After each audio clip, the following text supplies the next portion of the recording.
What are these negative entities and how do we protect ourselves from them?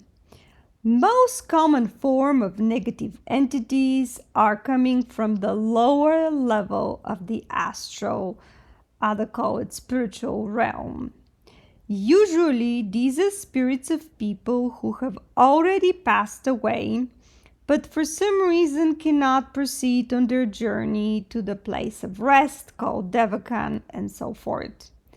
These might be spirits of people who during their material existence have been addicted to different sources of sensual pleasure.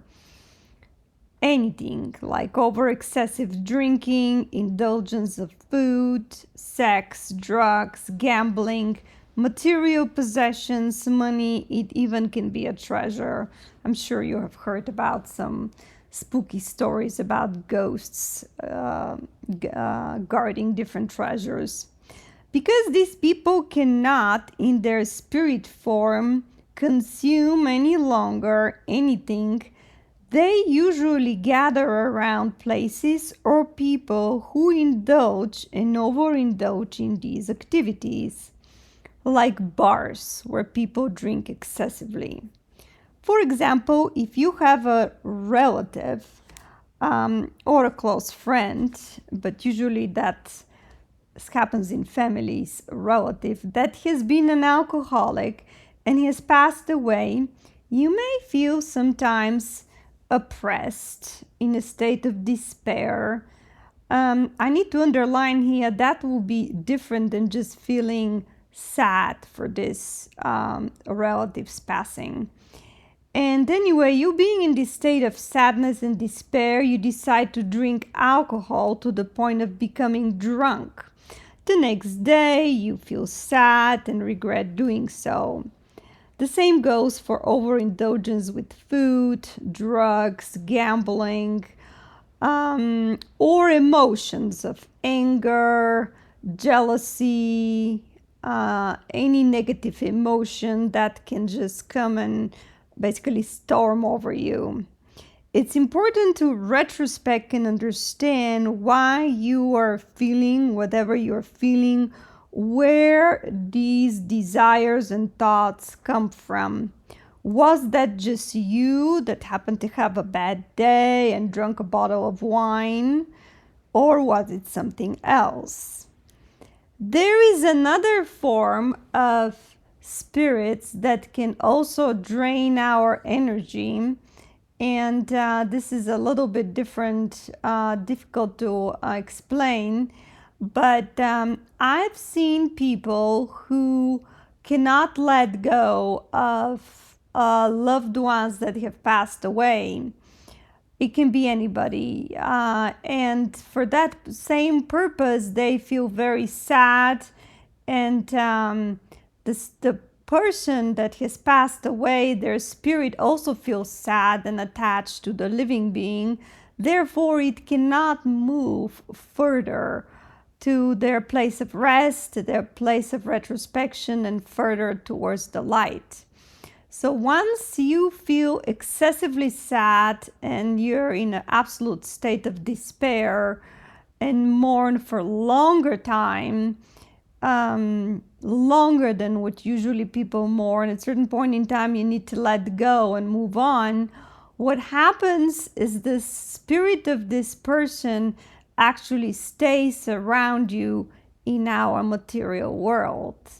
And that is not very good for the living. It's not very good for the spirit, but it's not very good for the living person as well. Why is not good? Because that spirit needs to have some form of energy. And where does that spirit take this energy from you? Now, I don't know if you follow here, we're changing the topic. We're no longer talking about someone who is a deceased relative or someone that's making you drink or whatever else. We're talking about a loved one that you've been very attached to and they've passed away, and you feel that you cannot let go for a long time. that spirit eventually is not capable to move on, as I said, towards the light or wherever they need to go as well. And what happens is you are constantly living in that state of despair, pain, and suffering, but you're also very drained. And I will share a personal example here. When my father passed away 9 years ago, for the first 3 months, I felt his presence very strongly, and he came to me in my dreams. Also, in the house, there were some what you call a paranormal events happening, but I knew that was my father. For whatever reason, I'm trained to recognize certain things, and I knew he is worried about me. And I had several conversations with him during my dream state, so called. And of course, he was worried if I am okay and how will I move on, because I myself was at a vulnerable stage in my life. And I had to actually consciously work towards letting him go. How did I do that? Well, I had to speak out loud in the house when there was nobody at home. It's okay. I had to reassure him that I'm okay on multiple occasions, even when I did just daily simple tasks. I could say, look, I just accomplished this. It's okay. You can move on. You can move on.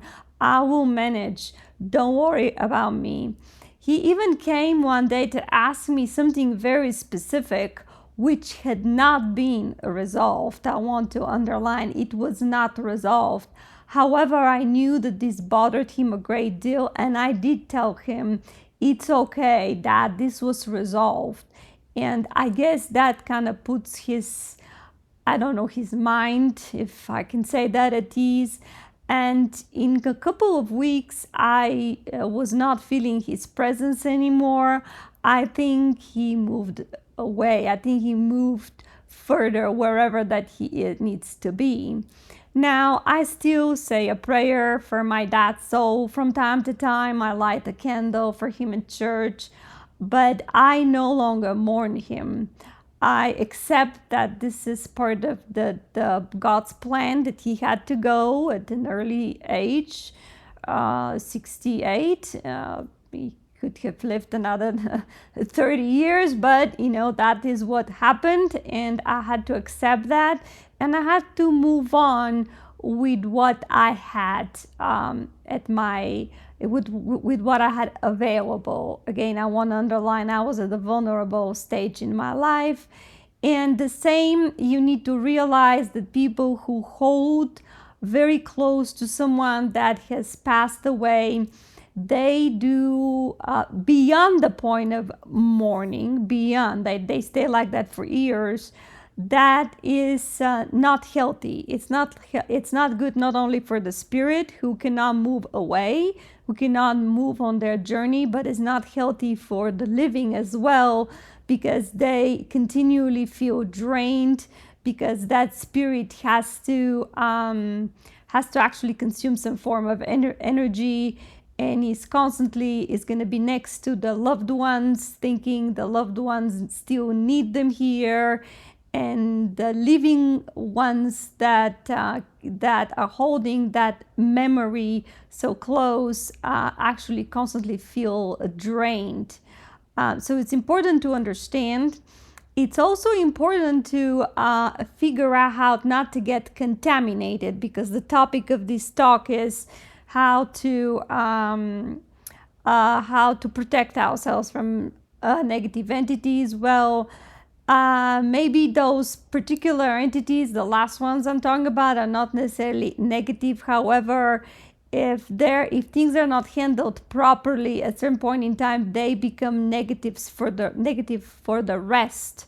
So if you go when I spend some time with someone who is excessively sad for a longer period of time, you feel contaminated.